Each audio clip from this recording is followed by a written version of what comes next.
Pegue sua Bíblia comigo em Gênesis 3. Vamos ler o texto que é definido como proto-evangelho. E a mensagem de hoje é sobre o julgamento final, a última praga.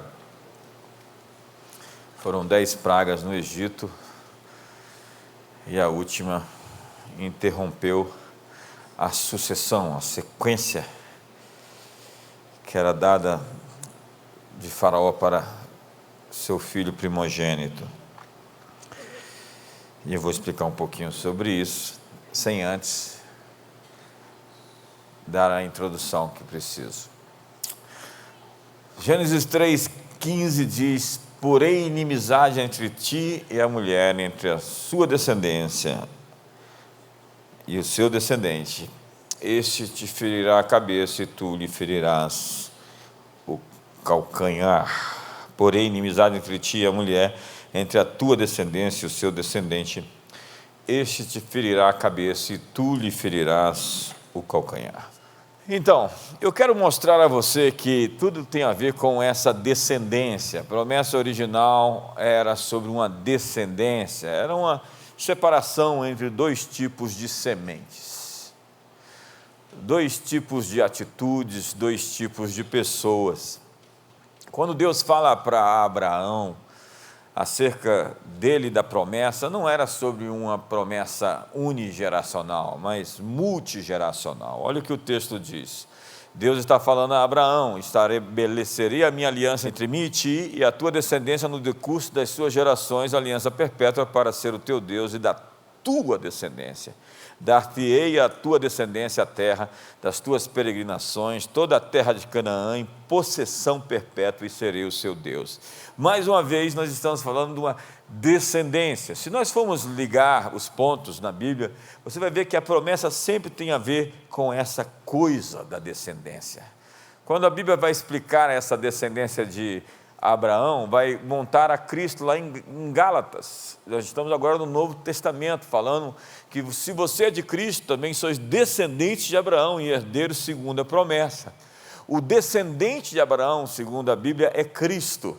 E aqueles que se unem a Cristo fazem parte da bênção, da promessa, da aliança que foi feita a Abraão. Então Jesus vai encontrar os judeus que eram descendentes diretos na carne de Abraão. E vai dizer: vocês dizem que vocês são filhos de Abraão, mas Deus pode suscitar dessas pedras filhos de Abraão. Na verdade, vocês são filhos do diabo, que é o vosso pai, e quereis satisfazer-lhes os desejos. Ele foi homicida desde o princípio e jamais se firmou na verdade, porque nele não há verdade. Quando ele profere mentira, fala do que lhe é próprio, porque é mentiroso e pai da mentira. O que Jesus está dizendo é que vocês não passam num exame de DNA. Se vocês forem realmente conferir a linhagem, a genealogia, de quem vocês são filhos, vocês não têm, de fato, a essência do que foi Abraão, do que foi os patriarcas. A promessa não é para vocês. O que Jesus está dizendo é que eles eram uma descendência de malignos. E é isso que João o Batista vai falar. Vendo, porém, muitos fariseus e saduceus vinham ao batismo, e disse-lhes João Batista: raça de víboras, descendência de malignos, quem vos induziu a fugir da ira vindoura? Jesus vai enfatizar isso também lá em Mateus capítulo 23, no verso 33, e vai falar: cobras venenosas, serpentes, raça de víboras, ninho de víboras, como escapareis da condenação do inferno? Jesus está falando mais uma vez sobre a natureza de um DNA que foi comprometido pela iniquidade, de gente que alimentou os seus erros e se inviabilizou para viver a promessa da redenção. Lembre-se que Jesus foi chamado o filho de Davi. O Messias era chamado o filho de Davi, porque Deus amou tanto aquele menino que disse: eu quero milhares dele. Eu quero milhares de homens como Davi, porque esse menino, ele erra, ele comete erros, mas ele se expõe, ele se abre, ele se arrepende, ele se corrige. Ele não é dissimulado como o seu antecessor Saul, falso e mentiroso. Ele é de fato transparente e verdadeiro.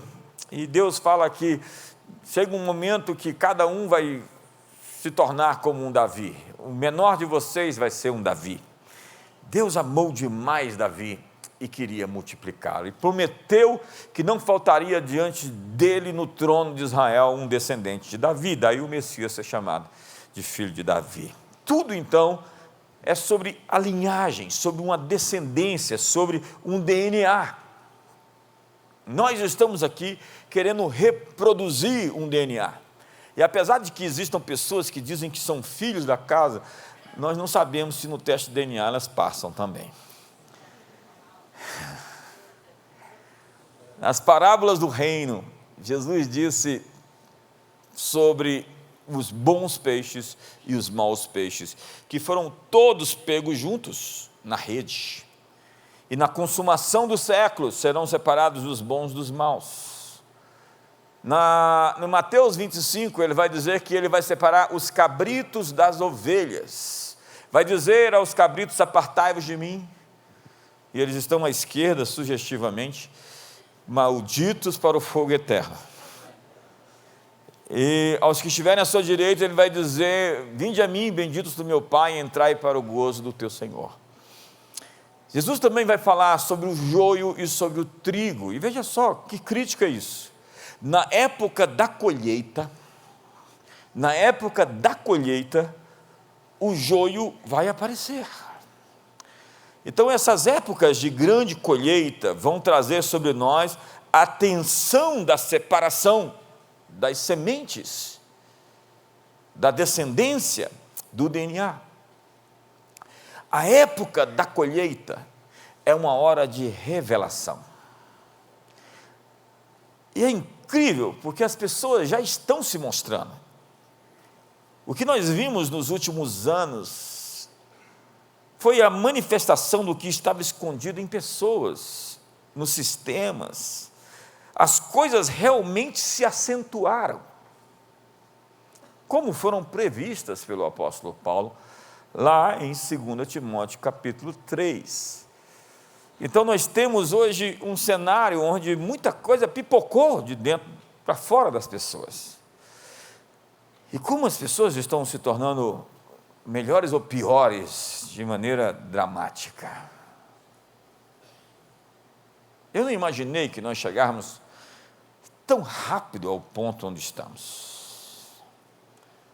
Eu não fiz uma previsão de que tudo que nos aconteceu nos últimos 3 anos pudesse nos trazer a esse momento onde estamos. Mas o apóstolo Paulo tinha dito isso há 2000 anos. Sabe, porém, isso, nos últimos dias sobrevirão tempos difíceis, pois os homens serão egoístas, avarentos, jactanciosos, arrogantes, blasfemadores, desobedientes aos pais, ingratos, irreverentes, desafeiçoados, implacáveis, caluniadores, sem domínio de si, cruéis, inimigos do bem, traidores, atrevidos, infatuados, mais amigos dos prazeres que amigos de Deus, tendo forma de piedade, negando-lhe, entretanto, o poder. Foge também destes, pois entre estes se encontram os que penetram sorrateiramente nas casas e conseguem cativar mulherinhas, sobrecarregadas de pecados, conduzidas de várias paixões, que aprendem sempre e jamais podem chegar ao conhecimento da verdade. E do modo porque Janes e Jambres resistiram a Moisés, também estes resistem à verdade. São homens de todo corrompidos na mente, réprobos quanto à fé, eles, todavia, não irão adiante, porque a sua insensatez será a todos evidente, como também aconteceu com daqueles. Paulo começa dizendo: sabe também isso. Quer pregar hoje, Pedro? É. Sabe, porém, isto. É como ele começa. Sabe. A palavra é ginosco, que significa entenda esses fatos. Reconheça o que está acontecendo. Preste atenção aos ocorridos. Outra coisa, Paulo está dizendo, você não vai conseguir, por mais que tente mudar isso. Este é um tempo determinado. Vejamos, eu quero ver com você, palavra por palavra desse texto. Nos últimos dias, sobrevirão tempos difíceis. A palavra últimos dias é a palavra escatos, de escatologia. O último dos últimos dias. Tempos difíceis é chalepos, que significa tempos traiçoeiros, perigosos, críticos, árduos. Tempos aqui, incrivelmente, não é a palavra cronos, de cronologia, é kairos, que significa um período específico estipulado para um propósito. Um período de tempo determinado como uma década que produz sua própria filosofia, que afeta todos os padrões de comportamento das pessoas. Você imaginou que nós chegaríamos em 2023 com uma mudança tão dramática no ambiente, na atmosfera, na visão geral das pessoas? Cada época tem o seu espírito. Se voltássemos à década de 50, chamada Era de Ouro, nós teríamos valores familiares incrivelmente poderosos, e a sociedade americana sonha com voltar àquele tempo, não porque eles tenham mais dinheiro naquele período, ou tinham mais saúde, ou tinham mais tecnologia, ou mais conforto. Eles sonham de voltar à proximidade, à intimidade, à conexão, ao princípio da família, dentre outras coisas. Nós chegamos à década de 60 e 70 do século 20, nós temos a contracultura. Quando você chega à década de 80 e 90, nós vemos o surgimento da pós-modernidade. A primeira vez que a pós-modernidade é descrita com palavras é em 1979, por um francês. Normalmente são os franceses que fazem essas coisas. Quando chegamos no ano 2000, o que vemos? O verso 2, o texto que diz, nos diz a razão porque dos tempos difíceis. Porque os tempos serem difíceis é porque haverá uma mudança na humanidade. Já se fala sobre a nova humanidade, o novo homem, a nova mulher. E diz, para começar, para encabeçar todo o resto da lista, porque os homens serão egoístas. Acredite, tudo começa aqui. A palavra no texto original diz, serão, os homens serão, é eimi, que é traduzida por eu sou. Eimi é uma autoafirmação. São pessoas que vivem se afirmando. Porque hoje nós temos gente fixada em si mesma, preocupada consigo, vivendo para si, voltada para os seus apetites. Nós somos a geração do eu, egocêntricos, egoístas, ególatras, ensimesmados, autocentrados. Somos a modernidade líquida, a era do self, do ego eimi, do eu sou. A lista de Paulo é uma espécie de sucessão de causa e efeito. Toda tragédia humana, preste atenção, olhe para mim, começa com o olhar somente para si, começa com o egoísmo. Pais egoístas, filhos egoístas, maridos egoístas, líderes egoístas, liderados egoístas. Os homens serão egoístas, diz Paulo, e aí vem a sucessão, vem o resto. Avarentos, jactanciosos, arrogantes, blasfemadores, desobedientes aos pais, ingratos, irreverentes. É a decorrência dessa individualidade absoluta, essa autonomia radical do eu, a luciferização da existência. É quando você vê a semelhança de Deus se tornando a semelhança de Lúcifer. Fomos feitos à imagem de Deus e muitos de nós estamos nos tornando a imagem do querubim caído. Porque há pessoas lambendo suas feridas, querendo vingança e se tornam diabos. Não pense ser inocente alguém que não perdoa. Alguém que resiste à possibilidade da misericórdia, da compaixão, de ser curado da ferida e da dor, vai infectar-se e infectar os outros. Uma pessoa machucada que se recusa a ser curada não é inocente. Porque o que fazem com você não é problema seu, mas o que você faz com o que fizeram com você é de sua responsabilidade. Então nós temos pessoas querendo ser felizes, ainda que façam tantos serem infelizes. Outra tradução desse texto diz que os homens serão amantes de si mesmos. A palavra amante de si mesmo é phil autos. Auto de self, de mim, de meu, de comigo, de para mim. Esse amor anormal e exagerado por si mesmo. Isso virou uma epidemia. Veja os estantes das livrarias. Olha as revistas. Veja os livros. Olha os títulos. Músculos e condicionamento físico. Sucesso e dinheiro a qualquer custo. O novo homem quer prazer sem nenhuma dor, sem nenhum desconforto.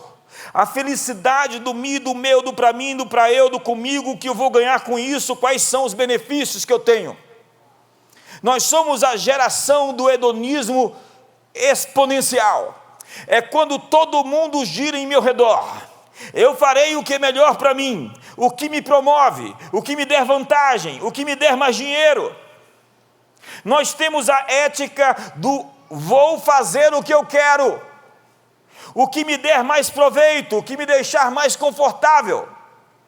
Não chame de cristão alguém com um estilo de vida assim. Não se chame de crente em Cristo Jesus ou discípulo se você vem sempre em primeiro lugar. Porque Paulo diz: porque há muitos dos quais, repetidas vezes, eu vos dizia, e agora vos digo até chorando, que são inimigos da cruz de Cristo. O destino deles é a perdição, porque o Deus deles é o estômago. O Deus deles é o ventre. E a glória deles está na sua infâmia, visto que só se preocupa com as coisas terrenas.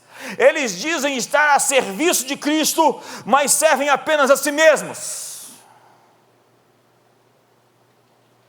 Há uma frase que define a quem pertencemos: negue-se a si mesmo, atropele o seu eu, atropele os seus desejos carnais e sexuais para ser fiel à sua esposa e proteger sua família, atropele a sua vontade, a sua raiva, a sua ira.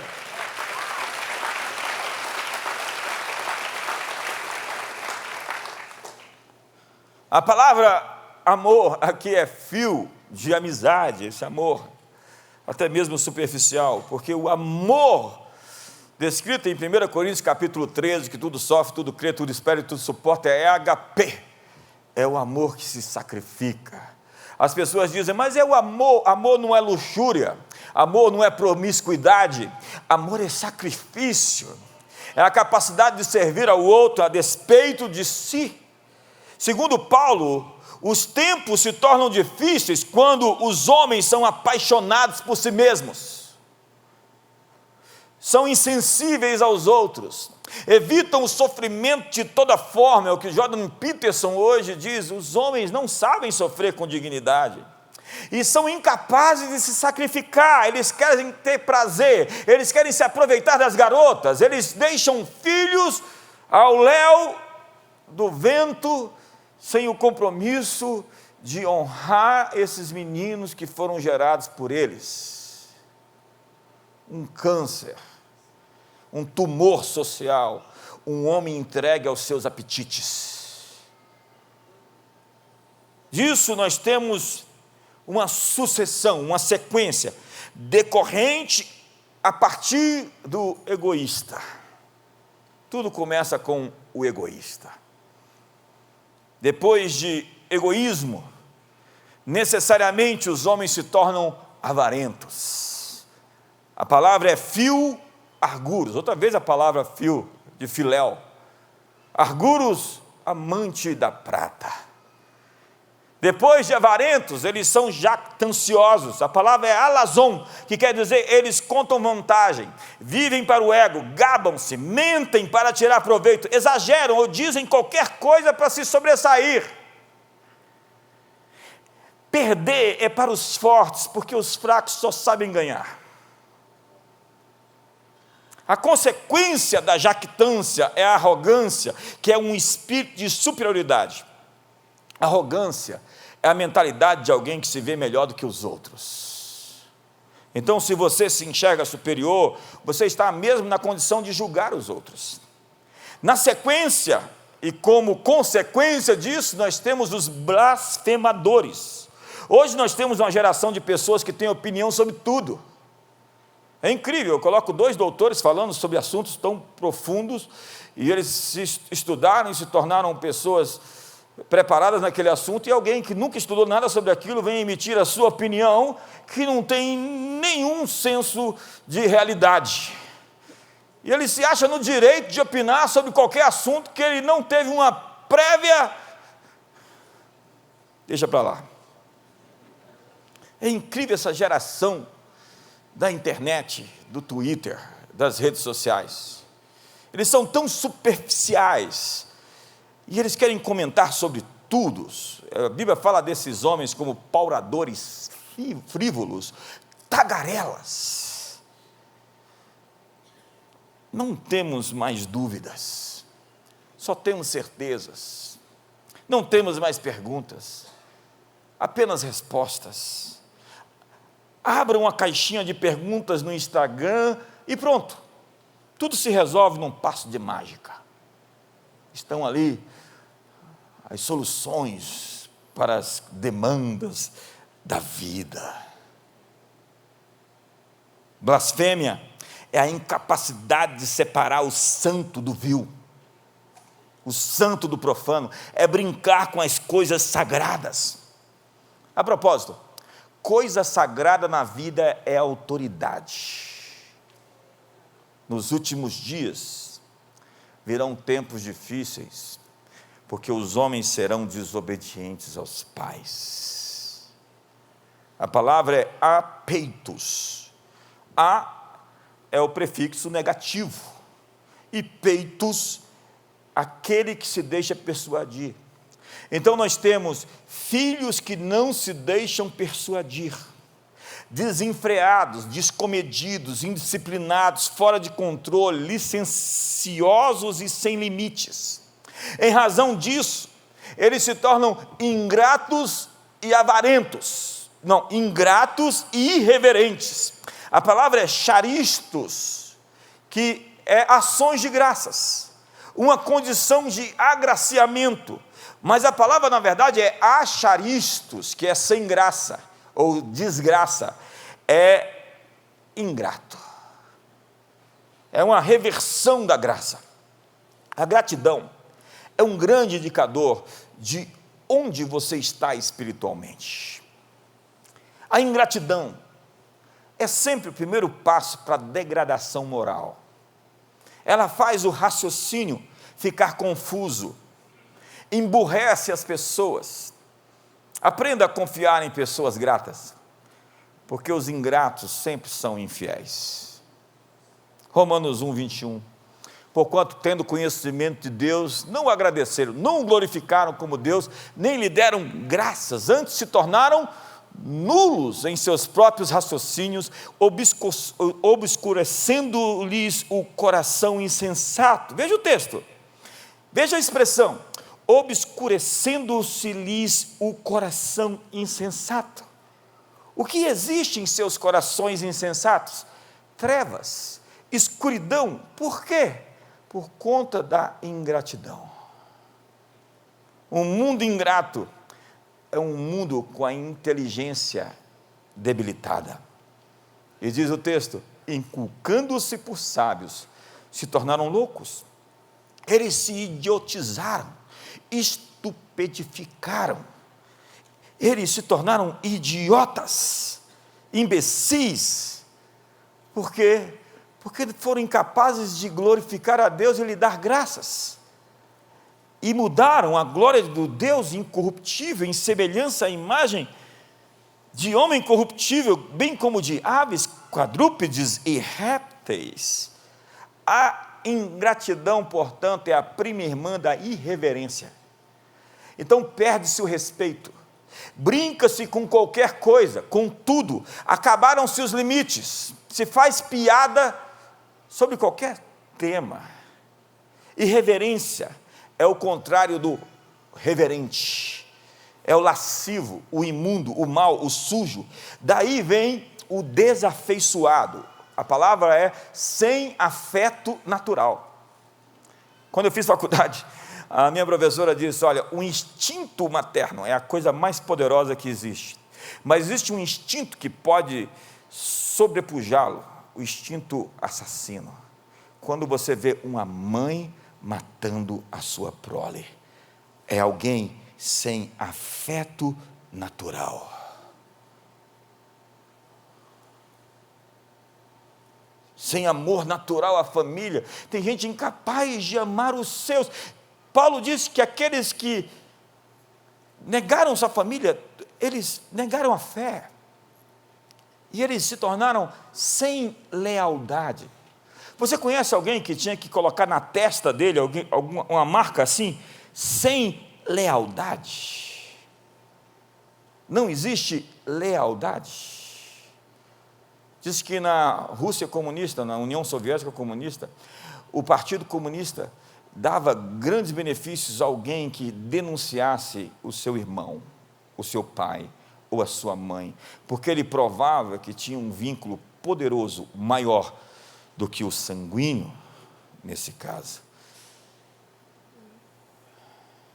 A denúncia do irmão era a mesma coisa de afirmar a aliança contra um Estado perdido. Há pessoas que só são leais aos seus instintos, às suas paixões, aos seus desejos. Eu tenho um cachorro, o Simba, e ele é melhor do que isso.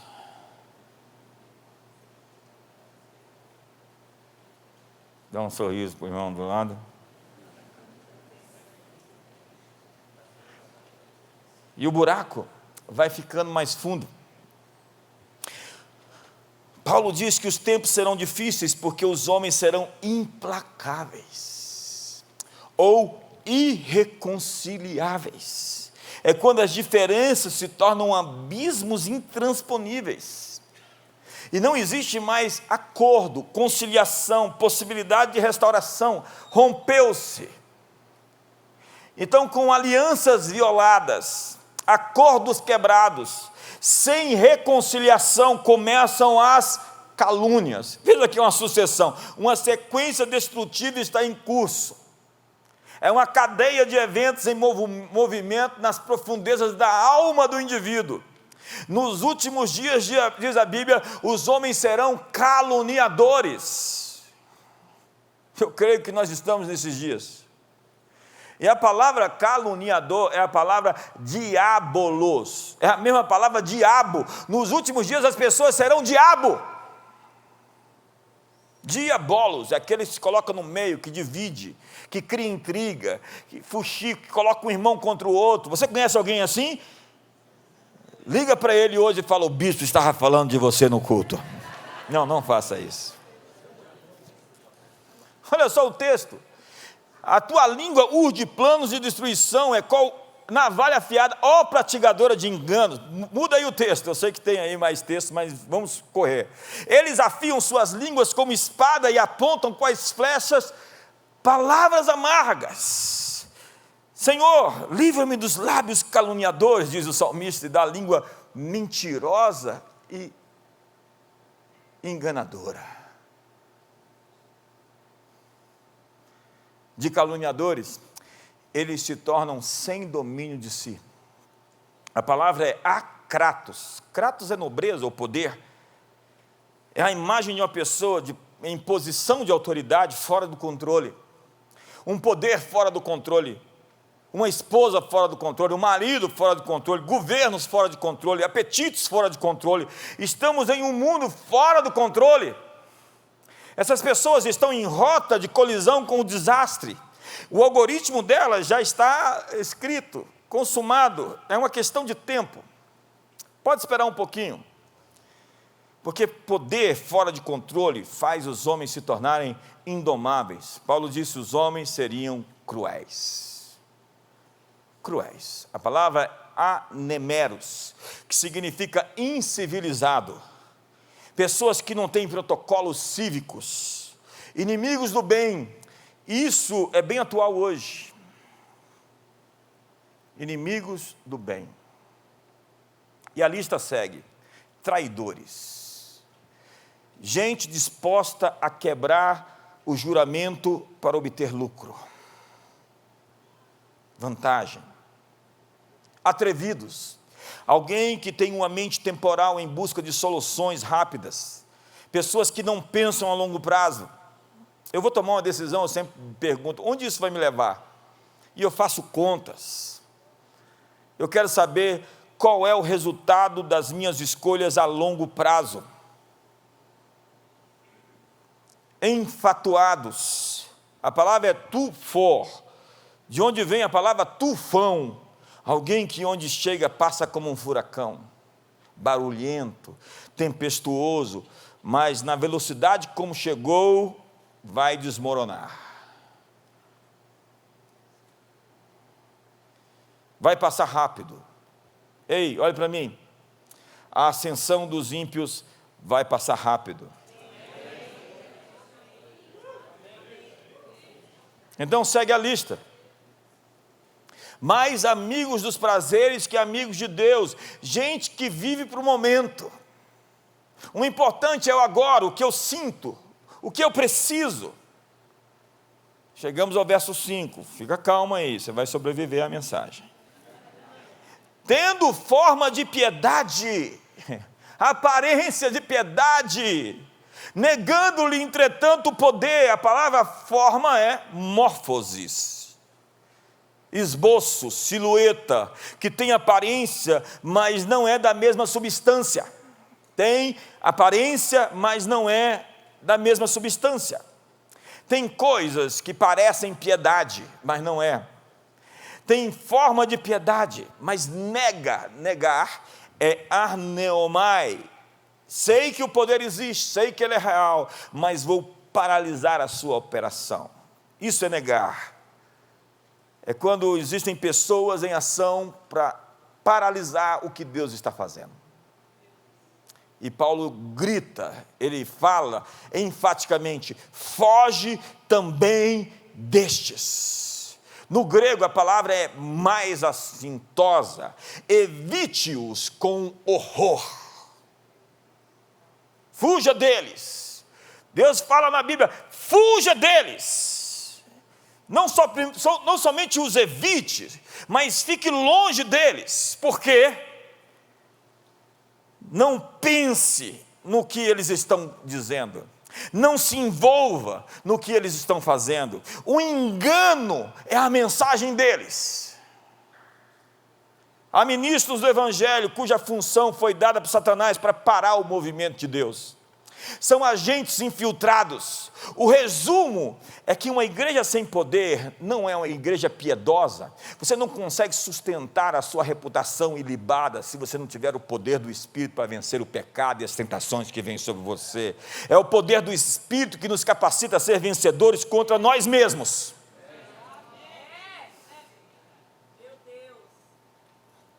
E a resposta é que nós temos que ser uma igreja poderosa, porque aqui vem um texto incrivelmente forte. Pois entre eles se encontram os que penetram sorrateiramente em casas e conseguem cativar mulherinhas sobrecarregadas de pecados, conduzidas de várias paixões.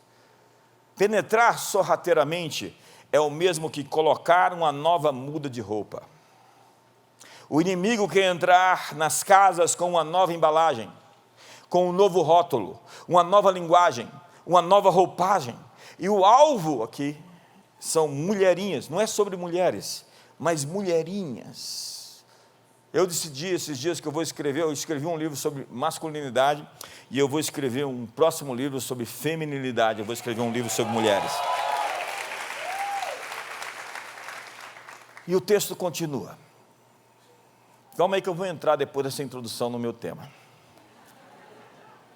Que aprendem e jamais podem chegar ao conhecimento da verdade. E do modo porque Janes e Jambres resistiram a Moisés, também estes, olha essa expressão, também estes, diga comigo, também estes resistem à verdade. São homens de todos corrompidos na mente, réprobos quanto à fé. Também estes, é a palavra routos, que é de forma idêntica, exatamente com os mesmos métodos. São arquétipos, personagens bíblicos representam comportamentos. Se Davi é o arquétipo de uma honestidade perante Deus, de uma sinceridade na oração, de um coração segundo o coração de Deus, Saul é o arquétipo da falsidade, da dissimulação, da mentira. Cada personagem bíblico representa um comportamento.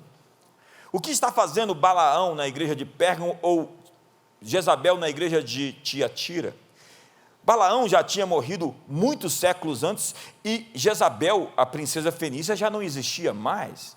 Mas eles estão presentes com o mesmo comportamento, um ser humano que encarnou, recebeu o manto, a capa, daquela mesma força que já operou no passado e estava agora com um novo recipiente, um vaso de desonra.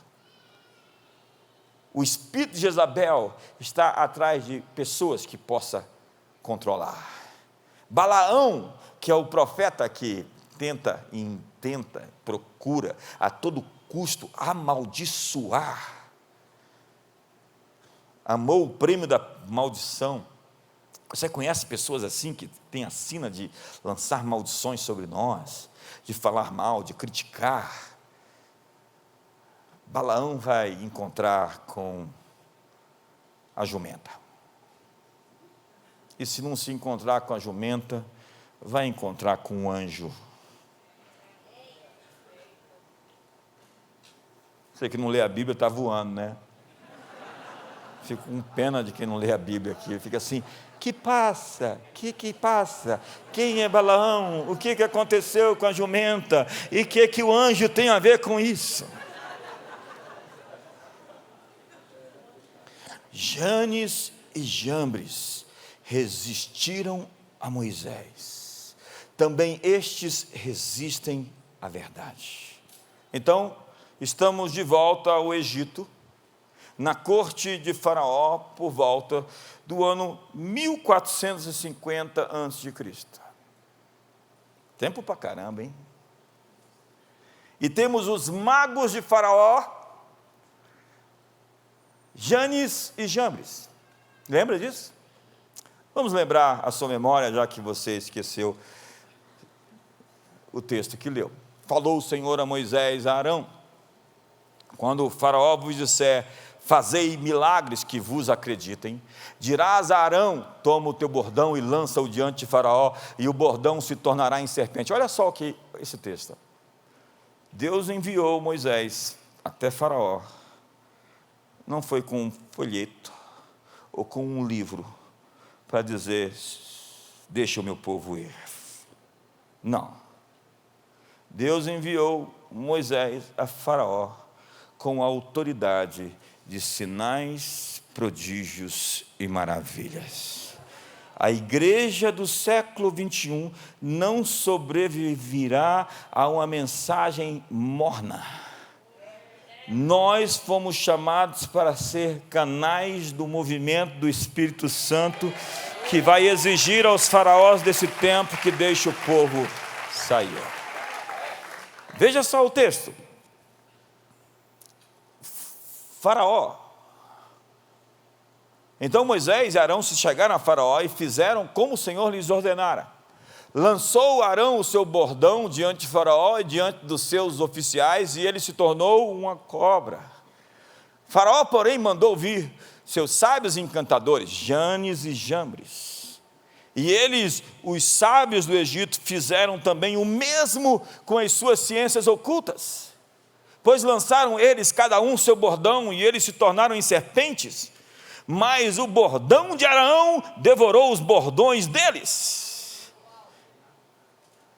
Deus vai devorar essas serpentes, porque esses sinais são frágeis, ainda que sejam sob o poder da escuridão e das trevas, eles não têm consistência e não vão prevalecer. Entenda que Moisés saiu do Egito, ele foi formado nas artes ocultas do Egito, ele foi formado na Universidade do Sol. Há muitos comentaristas que dizem que Moisés seria o próximo faraó, ele foi treinado para isso, ele conhecia a cultura do Egito. Então, quando ele foi até o Egito, ele sabia o que ele ia encontrar. E Janes e Jambres reproduziram o que Deus havia feito, porque o inimigo está copiando, competindo e usurpando. Mas veja o que aconteceu. Arão estendeu a mão sobre as águas do Egito, e subiram rãs e cobriram a terra do Egito. Então os magos fizeram o mesmo com as suas ciências ocultas, e fizeram aparecer rãs sobre toda a terra do Egito. Chamou o faraó Moisés e Arão e lhes disse: rogai ao Senhor que tire as rãs de mim e do meu povo, então deixarei ir o povo para que ofereça sacrifícios ao Senhor. Falou Moisés a faraó: digna-te dizer-me quando é que hei de rogar por ti, pelos teus oficiais e pelo teu povo, para que as rãs sejam retiradas de ti. Você não lê a Bíblia em casa, vai ler na igreja, e das tuas casas, e fiquem somente no rio. Verso 10. Ele respondeu: amanhã. Moisés disse: conforme a tua palavra, para que saibais que ninguém há como o Senhor nosso Deus. Retirar-se-ão as rãs de ti, das tuas casas e dos teus oficiais e do teu povo, ficarão somente no rio. Então saíram Moisés e Arão da presença de Faraó, e Moisés chamou ao Senhor por causa das rãs, conforme combinara com Faraó. E o Senhor fez conforme a palavra de Moisés. Diga comigo: o Senhor fez conforme a palavra de Moisés. Pergunta para o seu irmão: como é que é o seu nome? Como é que é o seu nome? Diga: o Senhor fez conforme a palavra de JB. Morreram as rãs nas casas, nos pátios e nos campos, ajuntaram-nas em montões e montões, e a terra cheirou mal. Vendo, porém, Faraó que havia alívio, continuou de coração endurecido, e não os ouviu como o Senhor tinha dito. Estou terminando a introdução. Então vamos até mais uma praga, a terceira praga. Hoje é o dia da 10ª praga. Eu vou pular da terceira para a 10ª. E fizeram os magos o mesmo com as suas ciências ocultas. Agora eram os piolhos, para produzirem piolhos, porém não o puderam. Vamos repetir essa frase? Porém não o puderam. Eles conseguiram multiplicar as rãs, mas não conseguiram tirar as rãs. Eles só conseguiam aumentar o problema com suas artes mágicas. E agora eles chegaram a um limite. Diga: limite. Olha para o seu irmão com um sorriso, diga: limite. Diga para o seu irmão assim: Deus está colocando um limite. Eu acho que essa é uma boa palavra para você. Deus está colocando um limite. Quantos creem que Deus está colocando um limite ao inimigo hoje? Eu vim aqui te dizer que esse mês é o mês onde Deus vai quebrar o loop, o ciclo, e vai dizer basta. Há muitas situações da sua vida que vão se encerrar. Deus está colocando um limite. Me ajuda aí. Eles não puderam fazer a mesma coisa, e havia piolhos nos homens e no gado. Verso 19. Então disseram os magos a Faraó, olha só o que eles dizem. Eles dizem: olha, chegou no nosso limite. Isso é o dedo de Deus. Jesus disse que o dedo de Deus é o Espírito Santo. Se eu expulso demônios pelo dedo de Deus, certamente é chegado o reino de Deus sobre vocês. Porém, o coração de Faraó se endureceu e não os ouviu como o Senhor tinha dito. E você vai até a Bíblia e você vai ver a expressão que quando Faraó já tinha amolecido o coração depois de tanta surra, Deus agora endureceu o coração de Faraó.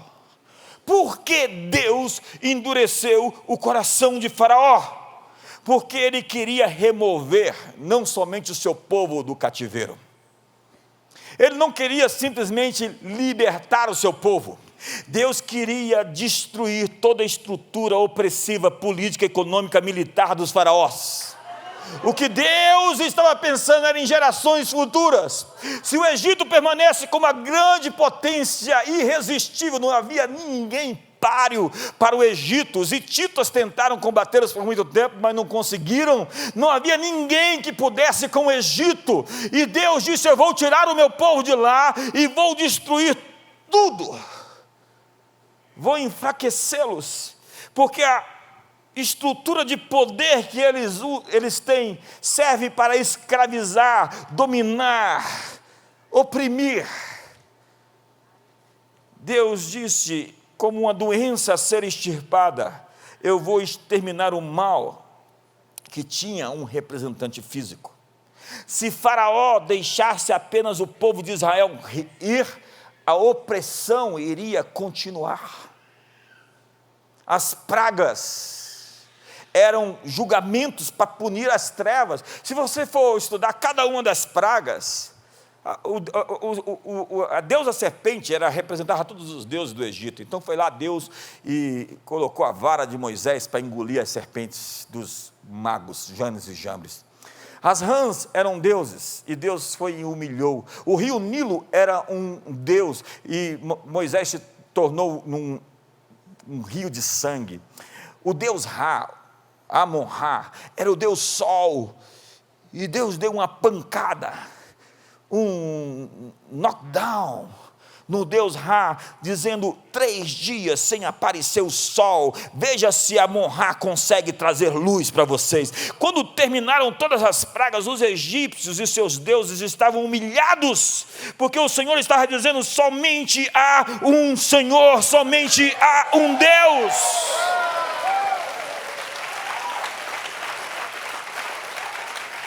As pragas eram um julgamento, e há um momento em que Deus coloca um limite no mal, há um momento em que Deus sentencia o mal, é quando Deus diz basta. Deus está dizendo basta agora, nos céus Deus está dizendo basta hoje. A chegada do reino é o julgamento do Egito, da Babilônia, deste mundo tenebroso. Então o autor Hebreus diz, eu entrei na mensagem agora, a remoção das coisas abaladas, aquele cuja voz abalou, então a terra agora, porém, ele promete dizendo, ainda uma vez por todas, farei abalar não só a terra, mas também o céu. Quantos viram a terra tremer esses dias? Quantos viram o mundo tremer? Ora, mas essa palavra, ainda uma vez por todas, significa a remoção dessas coisas abaladas. Quando o mundo treme, quando as coisas realmente acontecem tremores e terremotos e crises e conflitos e guerras e rumores de guerras e batalhas, é para a remoção dessas coisas abaladas, como tinham sido feitas, para que as coisas que não são abaladas permaneçam. Estamos no mês da última praga, o mês onde Deus disse basta. Tantas pragas não fizeram o faraó amolecer. Então Deus disse, agora vocês entram para sua casa, pegam um cordeiro e assem esse cordeiro com sandálias nos pés, cajado na mão, e se preparem para o êxodo. Se preparem para a libertação. Se preparem para quebrar o loop. Se preparem para uma nova estação. E naquela noite, os umbrais da casa foram marcados com sangue. e um destruidor, um anjo da morte, visitou todas as casas não marcadas com sangue e destruiu todos os primogênitos do Egito. Foi a interrupção da sucessão, a eliminação da descendência, da proliferação, da opressão que acontecia naquele império.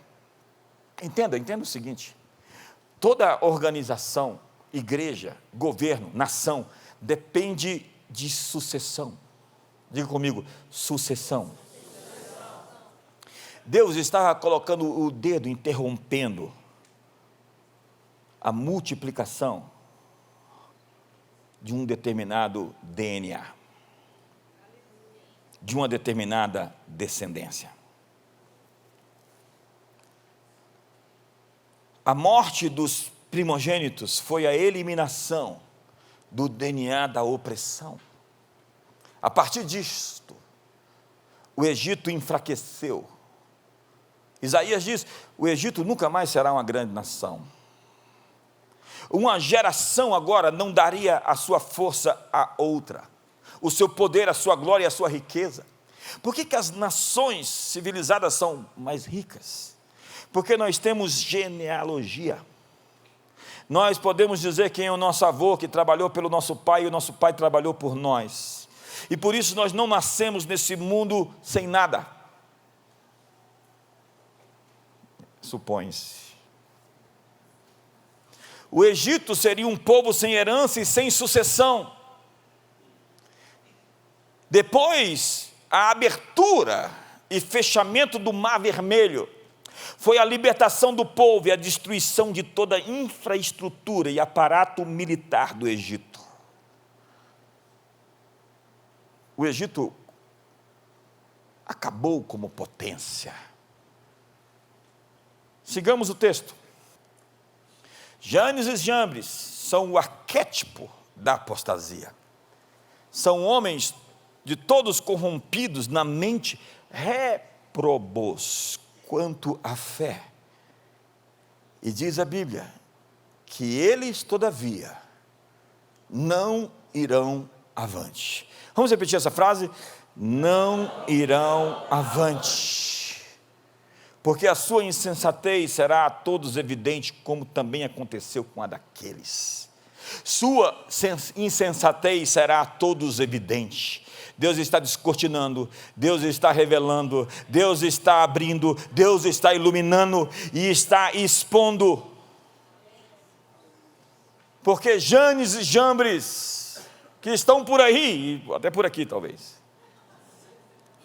eles têm sinais imperfeitos, profecias imperfeitas, doutrinas imperfeitas, eles não têm solidez. Na verdade, Janes e Jambres abriam as portas para a operação demoníaca. Você conhece alguém que abre a porta para o diabo entrar? Mas Moisés e nós somos aqueles que trazem o céu para a terra. Mas olhe para mim, não pense que vai melhorar. Os homens maus vão ficar ainda mais maus. Diz o texto: mas os perversos e impostores irão de mal a pior, enganando e sendo enganados. Irão de mal a pior é o tempo verbal comparativo. Eles vão piorar. Eu não pensei que eu ia ver o que eu vi durante esse período, onde as pessoas realmente ficaram muito más. Quantos têm a mesma impressão que eu? E a palavra impostores é a palavra grega feiticeiros. Nós temos aqui uma feitiçaria sofisticada. E feitiçaria é o caldeirão. Você pega uma perna de cobra, um olho de morcego, uma mosca branca, mexe no caldeirão e pega uma poção. Para que é a poção? Para controlar a situação, para enfeitiçar o sujeito. Pega a calcinha, passa o café ali, serve para o sujeito e diz assim a mandinga: agora ele só vai ter olhos para mim, só vai ter olhos para mim.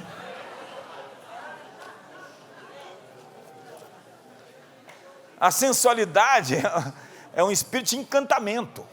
Quando você vê o sujeito assim, vidrado, enfeitiçado, você fala: ih, rapaz, Janes e James passou ali. Mas a Bíblia diz que isso tem um limite. E o dedo de Deus vai libertar a gente de todo feitiço e encantamento. Vai tirar o véu, vai mostrar para você o que você não está vendo e tem que ver. Deus endureceu o coração de Faraó porque queria remover toda a estrutura opressiva, política, econômica, militar dos faraós. Eu estou dizendo que Deus não somente quer libertar o seu povo, Deus quer destruir o sistema de iniquidade. Me ajuda aí. Se você não está feliz, talvez você faça parte desse sistema. Quem não está feliz, vai falar assim: será que isso vai sobrar para mim? E nós podemos liberar o juízo de Deus para que o inimigo não reproduza a sua liderança, seu DNA. Porque vem um político, vai um político e sobe um político e ele se reproduz. Quando você pensa que acabou, já tem um outro filhote dele. É um empresário amante do dinheiro que tem um filho que vai gerando, e você, quando pensa que acabou, é o outro que nasceu pior do que ele. Não! Deus tem uma descendência que Ele quer fazer crescer. Filhos de Davi, com o coração quebrantado e contrito, leão e cordeiro. E eu vou terminar. Eu estou no meu tempo certinho, olha. Já estamos começando, temos 5 semanas. Diga para o seu irmão: nesse mês você vai virar a chave.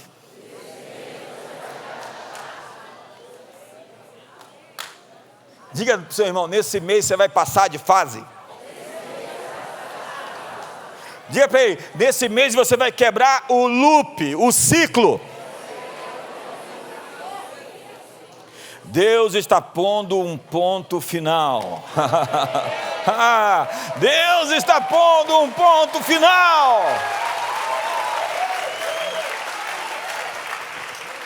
Salmo 37. O perverso espreita o justo e procura tirar-lhe a vida, mas o Senhor não o deixará nas suas mãos, nem o condenará quando for julgado. Espera no Senhor, segue o seu caminho, e Ele te exaltará para possuíres a terra. Presenciarás isso quando os ímpios forem exterminados. Vi um ímpio prepotente a expandir-se qual cedro do Líbano. Passei, e eis que desaparecera. Procurei-o e já não foi encontrado.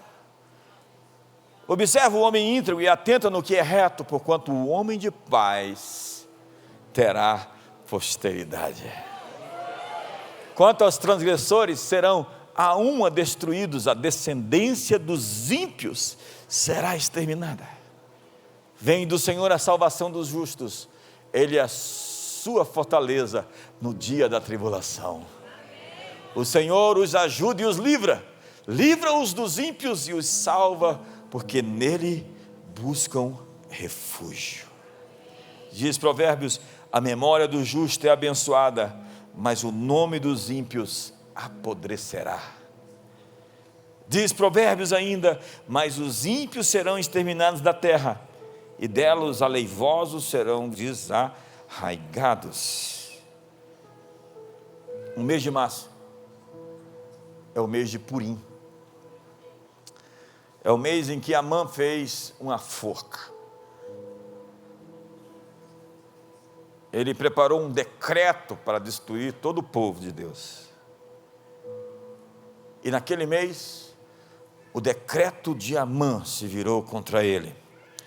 E a forca que ele construiu, ele foi enforcado nela. Toda arma forjada contra nós não prosperará.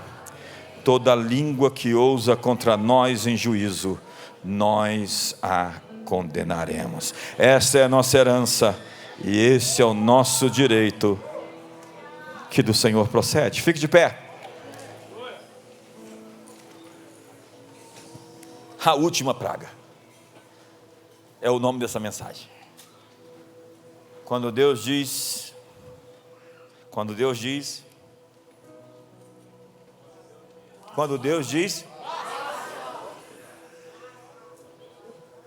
o quê? Abraça seu irmão do seu lado. Diga para ele assim: espero que você tenha entendido a mensagem.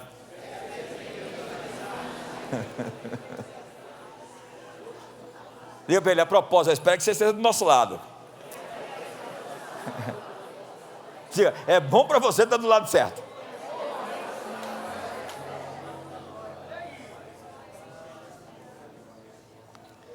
Tudo é sobre um DNA. Eu consigo sentir o cheiro do DNA errado. Davi era desse jeito. Estude a história de Davi, você vê que ele não contemporiza. Ele é implacável com o mal. Abraça o irmão do lado, irmão. É por isso que você é solteira desse jeito assim, você não obedece.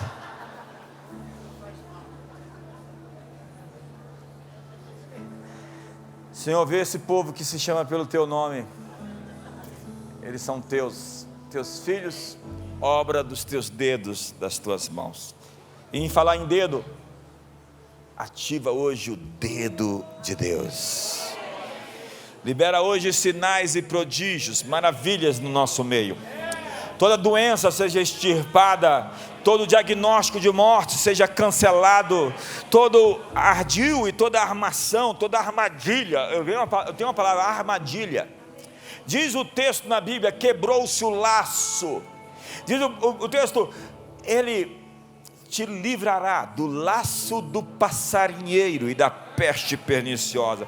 As armadilhas feitas contra você estão sendo hoje canceladas, derrubadas. Rompeu-se o laço e nós nos vimos livres. E esse é um momento sério, eu ainda tenho 4 minutos.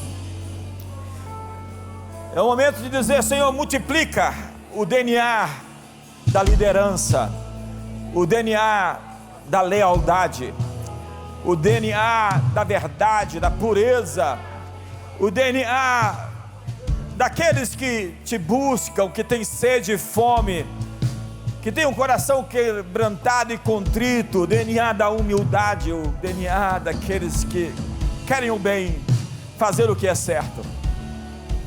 E hoje, faz secar, Senhor, os ovos de serpente, as raças de víboras.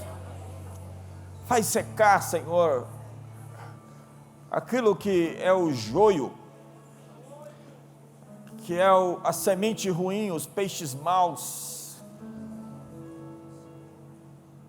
Hoje, Senhor, faz diferença entre aquele que te serve e aquele que não te serve.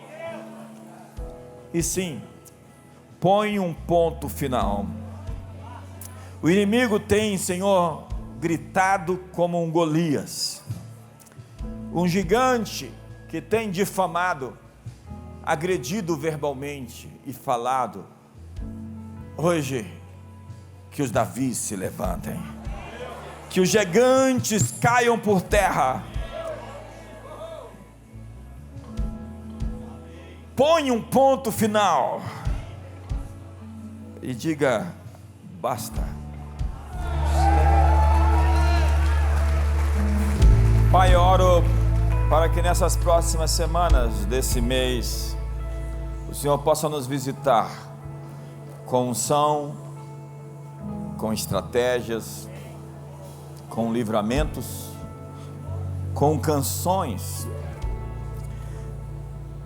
com ferramentas novas, com suprimento, com provisão, com a liberação de anjos e com sentenças revogadas que se tornem sentenças contra Amãs. Que nesse mês de Purim o Senhor faça o que fez há milênios atrás, outra vez. Salva o teu povo, nos dá livramento, quebra o loop e enterra Faraó, seus carros e cavaleiros sob o mar. E levanta a descendência dos justos, dos fiéis, dos que te amam, para te servir e te adorar. E que o amor de Deus, a graça de Jesus e a comunhão do Espírito Santo seja sobre a sua vida. Uma ótima noite a todos.